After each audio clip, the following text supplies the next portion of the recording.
Hi friends, welcome to Karthik Telugu news. ఇవాళ పేదల గురించి ఒక ఇంపార్టెంట్ అప్డేట్ న్యూస్ అయితే రావడం జరిగింది. దీని గురించి మరిన్ని విషయాలు ఈ వీడియోలో తెలుసుకుందాం.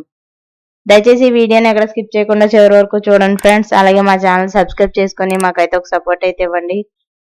వివరాల్లోకి వెళ్ళినట్లయితే తెలంగాణ ప్రభుత్వం ధరణి స్థానంలో కొత్తగా భూభారతి పోర్టల్ తీసుకొచ్చిన సంగతి తెలిసిందే. ఇక రిజిస్ట్రేషన్లు, మ్యూటేషన్లు, అప్పీళ్లు, భూ రికార్డుల సవరణల కోసం తొలుత తెలంగాణలోని 4 మండలాల్లో భూభారతిని ప్రారంభించారు. అలాగే ఖమ్మం జిల్లా నేలకొండపల్లి, కామారెడ్డి జిల్లా లింగంపేట, ములుగు జిల్లా వెంకటాపురం, నారాయణపేట జిల్లా మద్దూరు మండలాల్లో భూముల క్రయ విక్రయాలు, ఇతర భూ సంబంధిత సేవలు భూభారతి పోర్టల్ ద్వారా నిర్వహించనున్నారు. ఇక భూభారతి పైలట్ ప్రాజెక్టుకు ఎంపిక చేసిన ఈ 4 మండలాల్లో నేటి నుంచి రెవెన్యూ సదస్సులు జరగనున్నాయి. అక్కడ రైతులకు ఎలాంటి సమస్యలు ఉన్నా అధికారులు దరఖాస్తులు స్వీకరించి వాటిని పోర్టల్ ద్వారా పరిష్కరిస్తారు. ఈ సదస్సులను మంత్రి పొంగులేటి శ్రీనివాస్ రెడ్డి నేడు నారాయణపేట జిల్లా మద్దూరులో ప్రారంభించారు.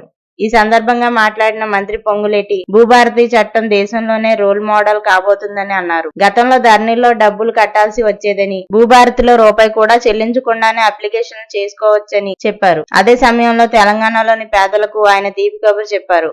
గత బీఆర్ఎస్ ప్రభుత్వం పేదల భూములను కొల్లగొట్టిందని ఆరోపించిన పొంగులేటి శ్రీనివాస్ రెడ్డి ఆడిట్ చేసి ఆ భూములను స్వాధీనం చేసుకుంటామని చెప్పారు. ధరణిని అడ్డుపెట్టుకుని బీఆర్ఎస్ లక్షలాది ఎకరాలకు దోచేసిందని, ధరణిలో తప్పులు ఉన్నాయంటూ బీఆర్ఎస్ నేతలే తన వద్దకు వచ్చారని వెల్లడించారు. భూభారతి పోర్టల్ ద్వారా ఆక్రమణ గురైన భూములను స్వాధీనం చేసుకుంటామని ఆయన చెప్పారు. అనంతరం వాటిని రాష్ట్రంలోని అర్హులైన పేదలకు ఇస్తామని మంత్రి పొంగులేటి శ్రీనివాస్ రెడ్డి వెల్లడించారు. సో ఫ్రెండ్స్, ఇది update news. Thank you friends. Thanks for watching this video.